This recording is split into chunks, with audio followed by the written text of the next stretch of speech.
Hi everybody. We're going to be starting a chapter 7, which is Techniques of Integration.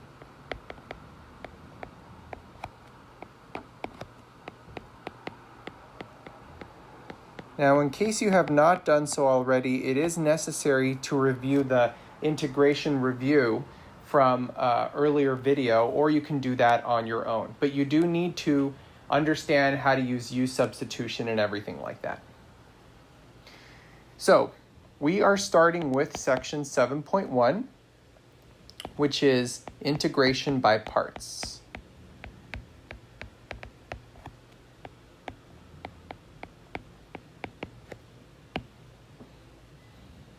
So in this section,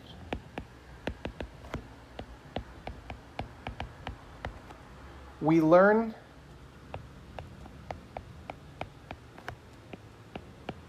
how to reverse the product rule.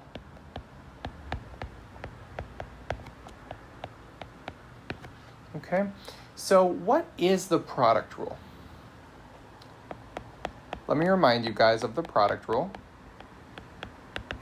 The product rule says that the derivative of a function times another function is going to equal the derivative of the first times the second plus the first times the derivative of the second.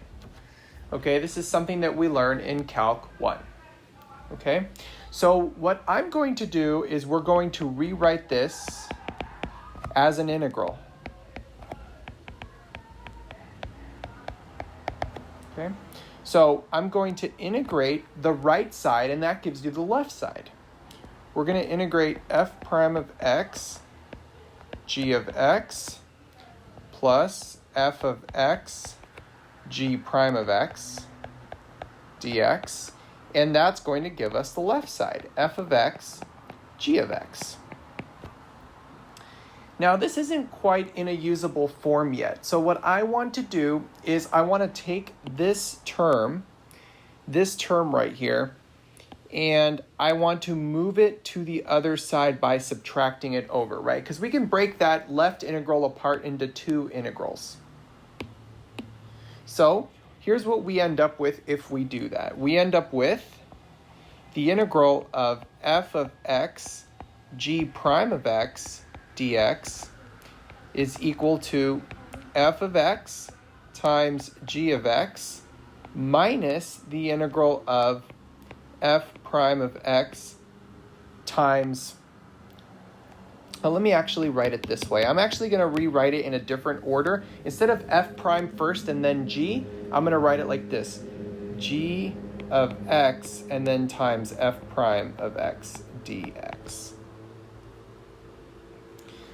Okay, now before we go on, just understand all I'm doing here is rewriting it in a different order, okay? I'm just making it look nicer.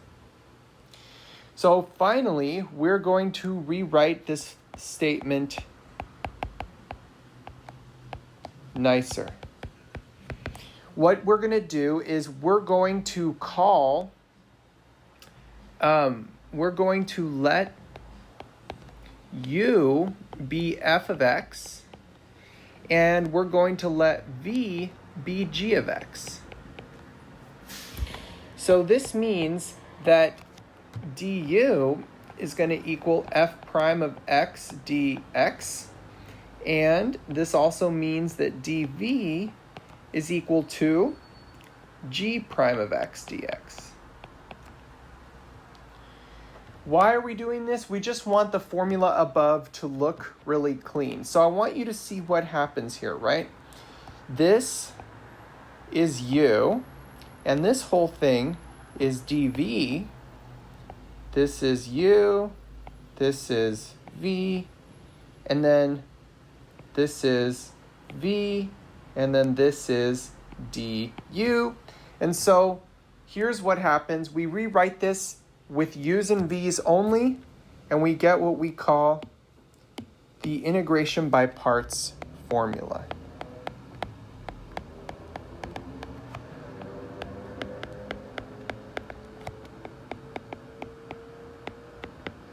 The integration by parts formula says the integral of u dv is equal to uv minus the integral of v du. Okay, this is the formula that I recommend memorizing. However, I did just show you where that formula comes from, right? It comes from just doing the product rule in reverse. Okay, so what is the point of doing this, right? I mean, I'm not telling you that this is going to automatically give you an answer to an integral. However, here's the idea. The idea is that we do this because presumably we start out with something that is hard to integrate, like we don't know how to integrate it. And then we end up with an integral that is easier to integrate.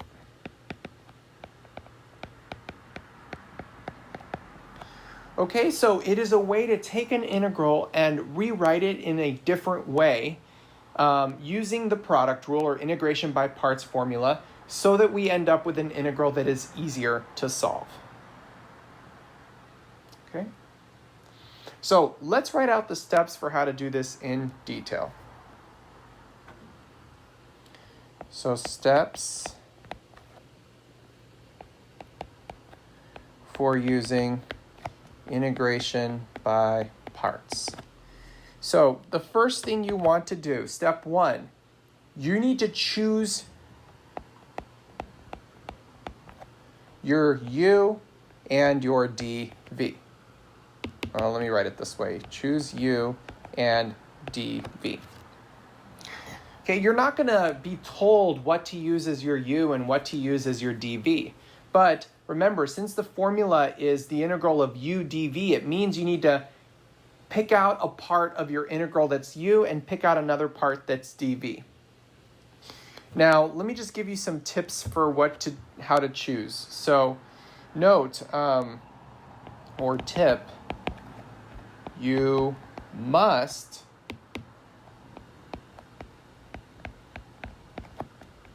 choose a dv that you know how to integrate.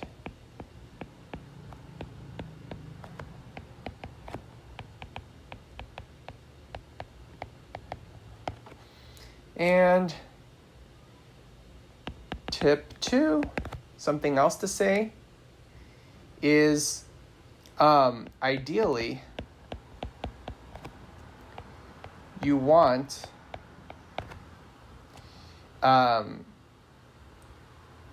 u to become simpler when you differentiate it.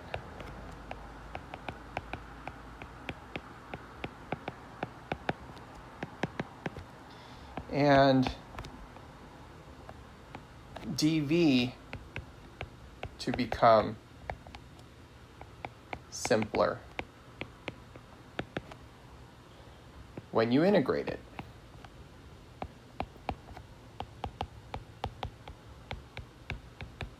I'm saying a lot here and I'm giving you tips because it is not, I mean, the hardest part of doing an integration by parts formula often is figuring out what to make your u and your dv. And so if you choose wrong at first, you may have to keep trying things until it works out, okay? I will give you a few more tips later on as we do some examples. But this is all step 1. You just do the choice. So step 2.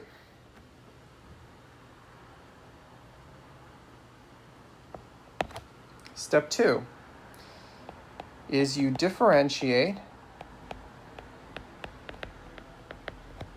u. This means that when you have u, this gives you du by taking the derivative, okay?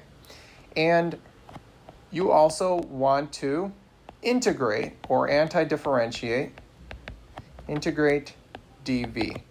So if you have dv and you take the integral, you end up with v. Okay, so once you get those parts, then you use the integration by parts formula to rewrite as a new integral and solve.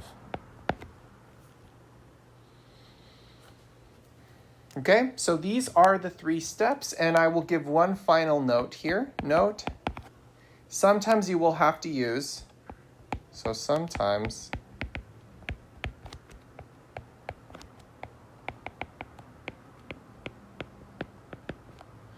you will have to use integration by parts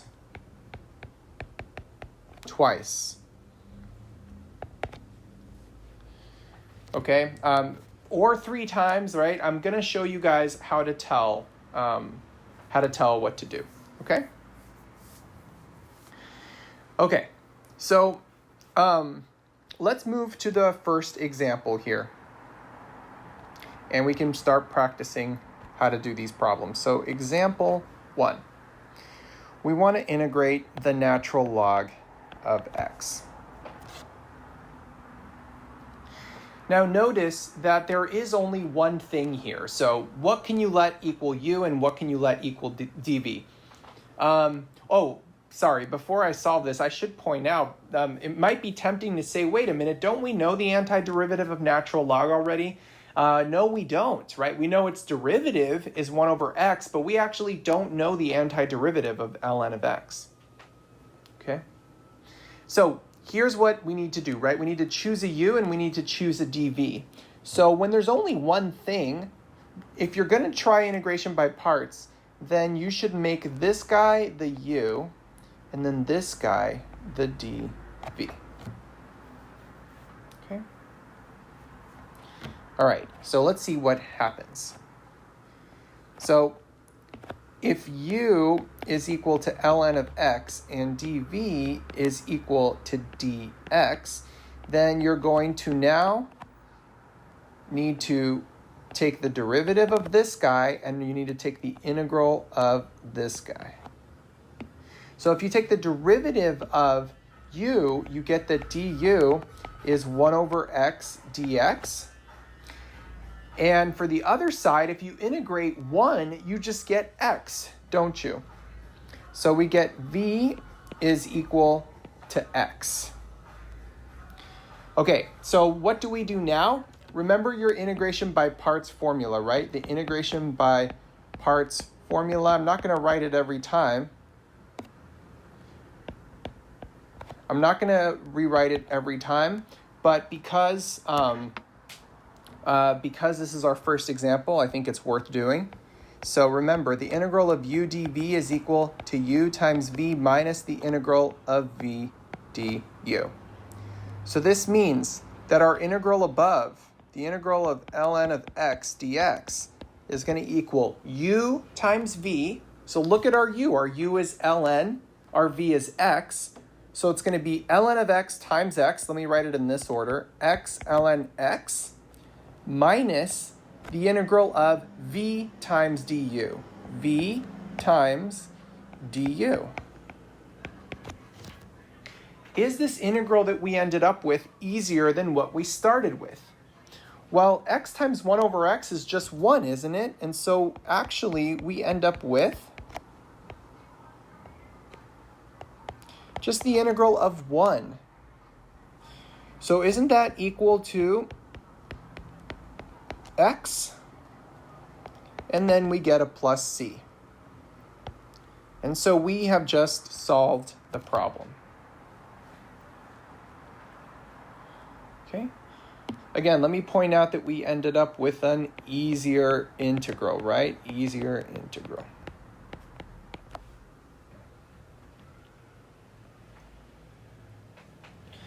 Okay, now guys, understand that this was an easy problem because there is no other choice of what to let u equal in this problem, right? We only had one choice, ln of x as being u.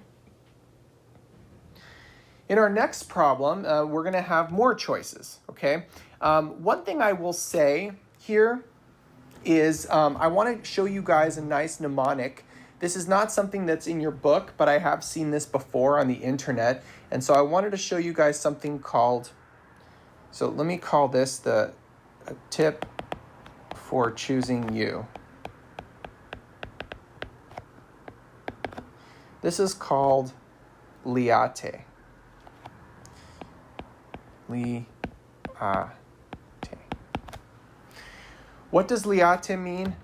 This is short for logarithms, or I'll just say logarithm, inverse trig, algebra, trig, and exponential. Okay, so remember the word liate, and this is the order that you should choose U. Okay, this is the order that you should choose U. Now, I will say that this doesn't always work.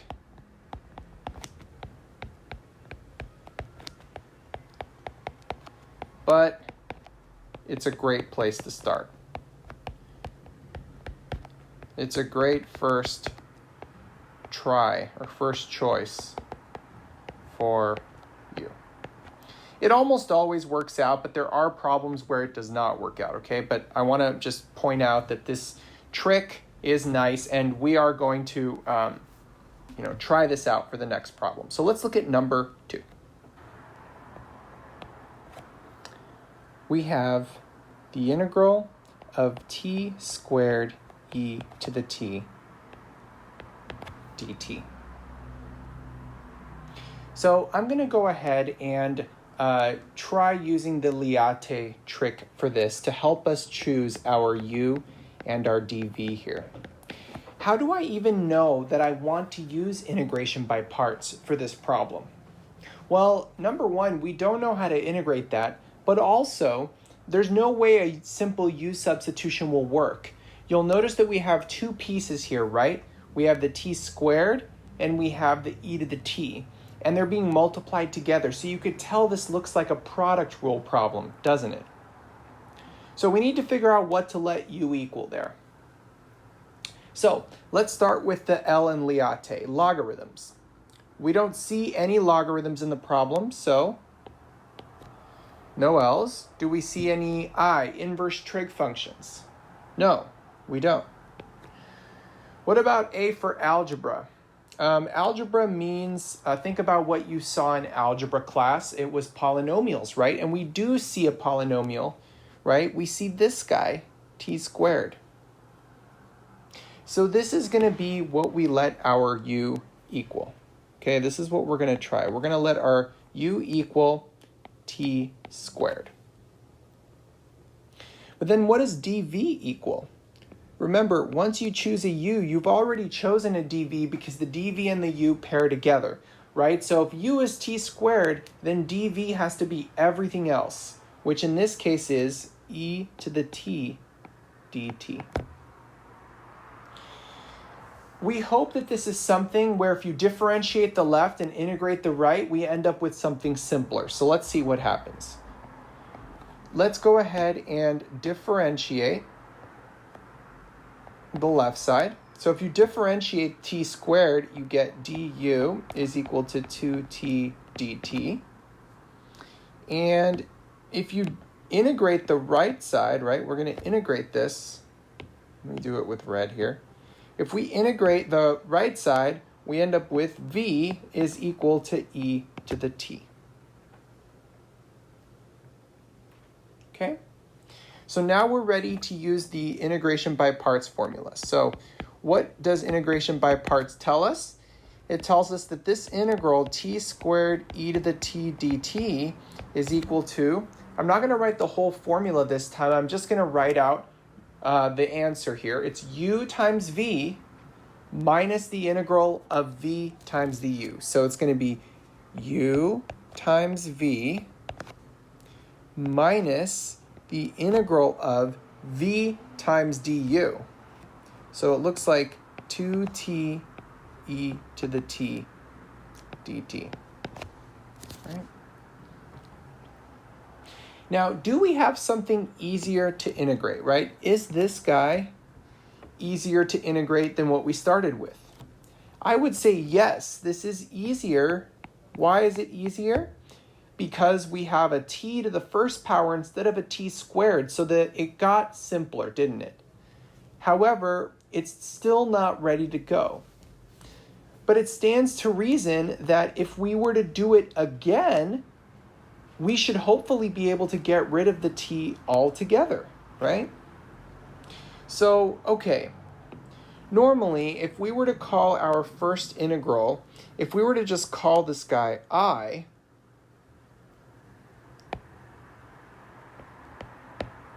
then I can give this guy a name here. Let's give this integral another name. Let's call this guy I2. And what I'm going to do is I'm going to do I2 on the next page separately, okay? So I'm going to integrate. So I2 is the integral of 2t e to the t dt, right? So I'm going to use integration by parts again, and I'm going to use the same exact thing that I did on the last part, which is I'm going to let u be dt, and I'm going to let dv equal e to the t dt.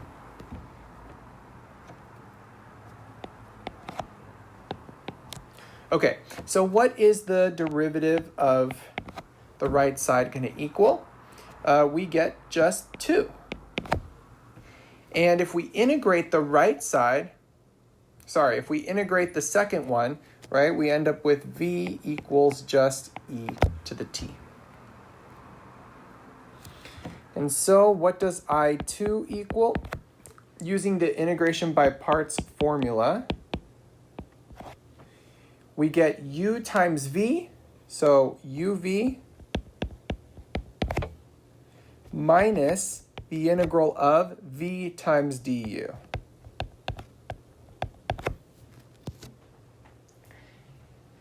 Is this integral simpler? Yes, we can finally solve it, can't we? So this is just going to equal 2t e to the t minus 2e to the t. I know I can put a plus c, but I'm not going to put that in until my final answer, okay? But the point is, everything that I got right here is I2. So now I need to go back to my problem and plug that in, right? So I have 2t e to the t minus 2e to the t. So I have, this means that I is equal to, I have t squared e to the t, and then I'm going to subtract everything that I have on this page. So it's going to be minus 2t e to the t and then plus 2e to the t. Minus 2t e to the t and then plus 2e to the t. And then I have plus c. Okay, just put it at the very end.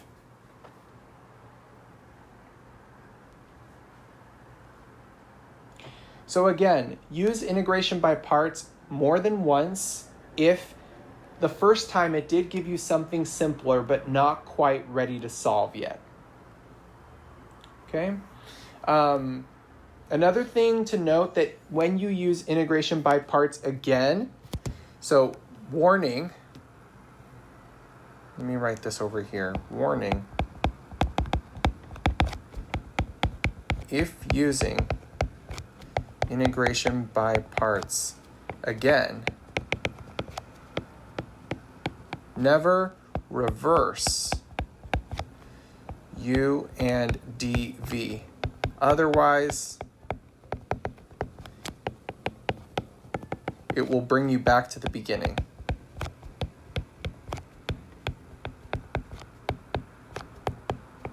And you don't want to go in a big circle, right? In other words, in this problem, if I was going to do it again, I would not let u equal e to the t and dv be 2t dt, right? This would not have been good. We would have ended up right back where we started, okay? So that would not have accomplished anything.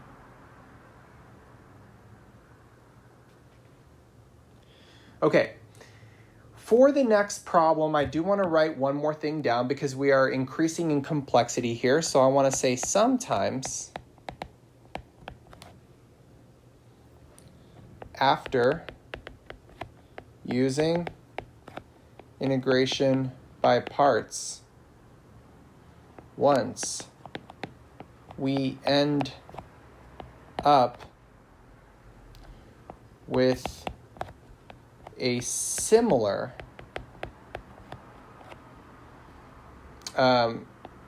integral in difficulty. What I mean is, sometimes you do integration by parts and you end up with something that doesn't look any easier or harder than what we started with. So that doesn't mean you're lost, though. I will say in this case, using integration by parts again may help. Okay, so this may sound a little cryptic, but I want to show you this next example and then you'll see what I'm talking about. So this is going to be number 3. We're going to integrate e to the x times sine x dx.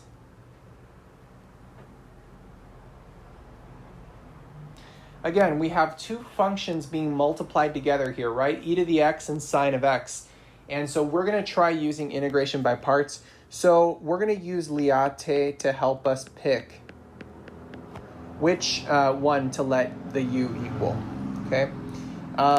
So let's start with L. Logarithms, I don't see any logarithms, so we can keep going. Inverse trig, I don't see any inverse trig, so we can skip that. Algebra, I don't see any algebraic stuff here, so you could skip that. Trig, I do see a trig function, right? Trig function right here. So this is going to be what I let u equal. We're going to let u be sine of x. That means that we have just chosen dv, doesn't it? dv is just e to the x dx, right? It's everything else. So this guy, if I take the derivative, I end up with du being cosine x dx. And this guy, if I take the, remember this guy's the derivative, and this guy is the integral, right? So if I take the integral of that guy, I end up with v equals e to the x. So we're ready to use the integration by parts formula, okay? So I'm just going to go ahead and call this I because I use this notation a lot. So I is going to equal u times v, so that's just e to the x sine of x again, minus the integral of v times du. So it's going to be v times du. Okay. Did we end up with an integral that was any easier than what we started with? Well, not really, right? We started with a sine, and now we have a cosine, and everything else looks identical, right? So I want to say that this is similar to what we started with, right? Now, all hope is not lost, okay? Turns out we can just do this again, and we will actually get something useful out of this, okay? So what do I mean by do it again? I mean, we're now going to let u equal the trig function again. So let's let u equal cosine x. And then dv is going to equal e to the x dx. So from here, we can use differentiation to get du. This is negative sine x dx. And on this one, we can use integration, so v is equal to e to the x. Okay? So what do we end up with? Remember, this guy is, let me give it a name. This guy I'm going to call I2. So what does I2 equal?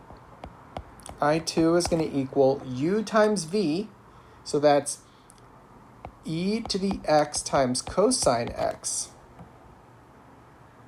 minus the integral of v du. So minus the integral of, but I have another minus in the du, so if I pull that out, it becomes a plus, and I end up with integrating this.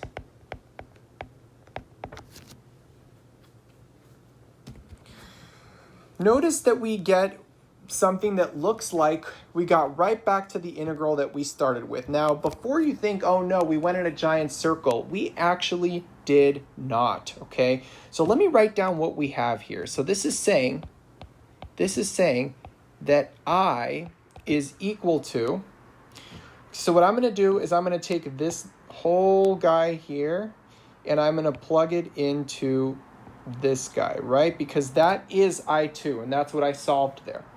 So I end up with the following. I is equal to e to the x sine x, and then minus everything that I just wrote here. So minus e to the x cosine x minus, but then that's the same integral we started with, right? Isn't that I?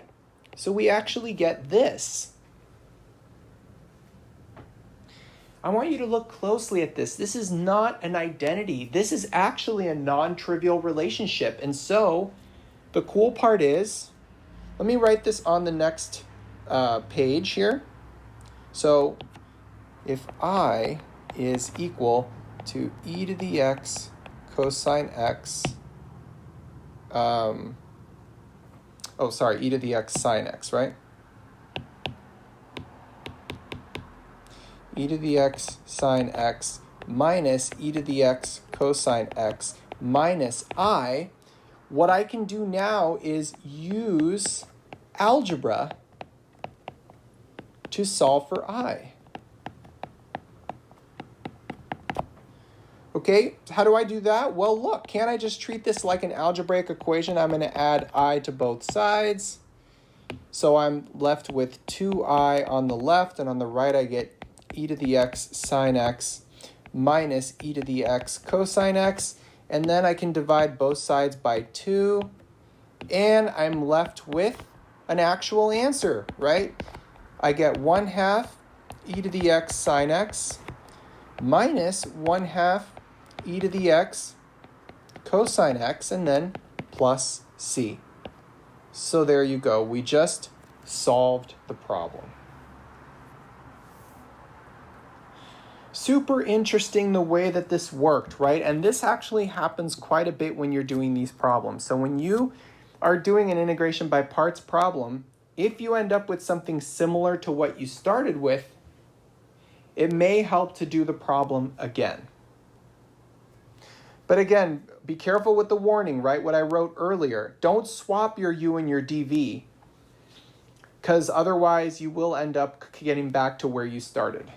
Okay, so if you're going to do it again, stick with your original plan. Okay, so we're going to move on to another example. This time, let's do a definite integral. So this is going to be our last example. So number 4. We're going to be doing the integral from 0 to 1 arctan x dx. This is one of those problems where if I were looking at this at first, I would have no idea what to do, right? Because there's not much of a clue here. It's just the function arctan, okay? So we don't actually know what to do. However, the only technique we've learned is integration by parts, so it's worth a shot, right? So when you only have one thing, again, there's not anything to choose from, so we're going to let u equal arctan of x, which means that dv is just what's left, which is only the number 1, right? Okay, so if you take the derivative of arctan, you get 1 over 1 plus x squared. Remember, that's one of the derivatives that we should know, okay? Now, what about the next one? If you integrate the right side, v is just equal to x. So the integration by parts formula says that the integral I, again, we're always calling this I, right? So I is going to equal uv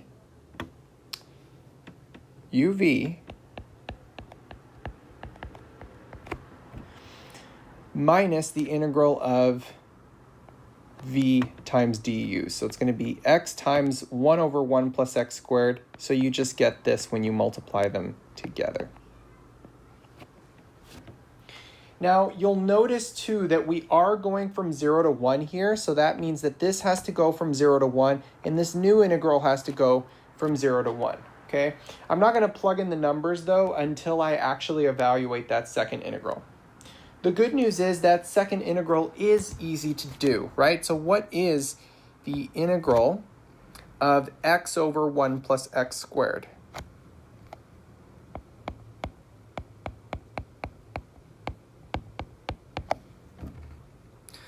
This is just going to be a normal u substitution. I'm going to use w instead of u because I already used I already used u earlier in the problem. So I'm going to say that w is equal to, what should we choose? The trick here is to realize that if you were to let w be the entire denominator, its derivative is 2x, and look, we have an x on the top. So we're going to let w equal 1 plus x squared. So then dw is 2x dx, or this is the same thing as 1 half dw is equal to x dx. And so we end up with the integral of, I'm going to pull the 1 half out, and I end up with 1 over u du. Oh, sorry, 1 over w, right? We called it w. And so this ends up being 1 half the natural log of the absolute value of w, but we can plug that back in. 1 half the natural log of 1 plus x squared. You'll notice I actually left off the absolute value there. Why did I do that? It's not wrong to put the absolute value of x squared, but you have to understand that the absolute value of 1 plus x squared is just equal to 1 plus x squared, and the reason is that x squared is always positive, so x squared plus 1 is always positive, right? So you don't need the absolute value there. Okay. So we end up with that, and so this is what we get.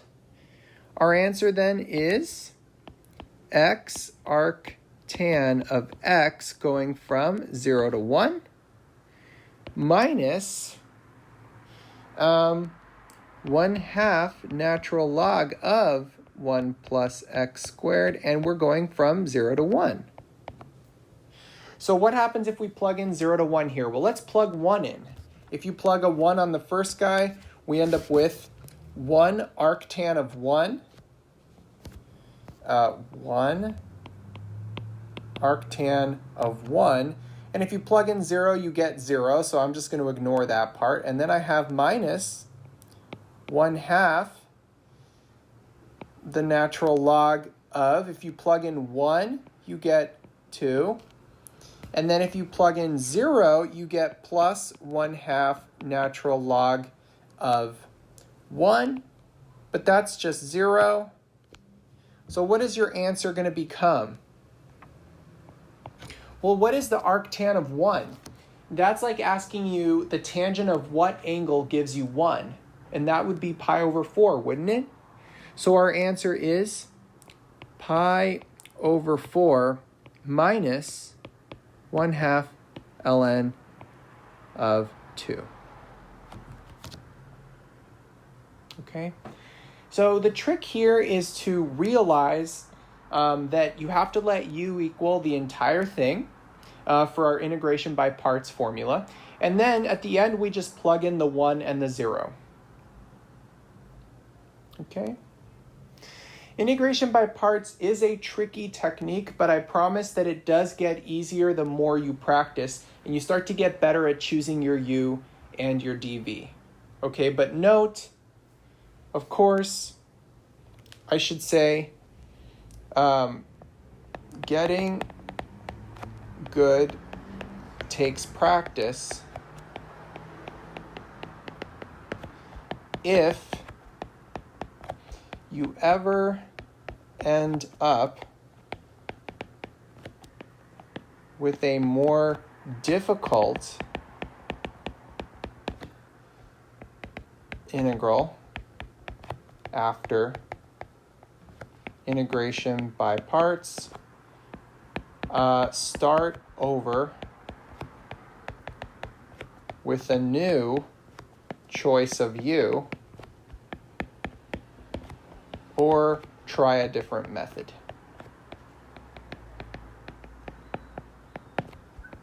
The important thing is not to give up. Everybody finds this tricky when they first learn it, but practice the homework and you'll get a lot better at this. Okay guys, that's it for this video. Thank you so much for watching. Hope it was helpful.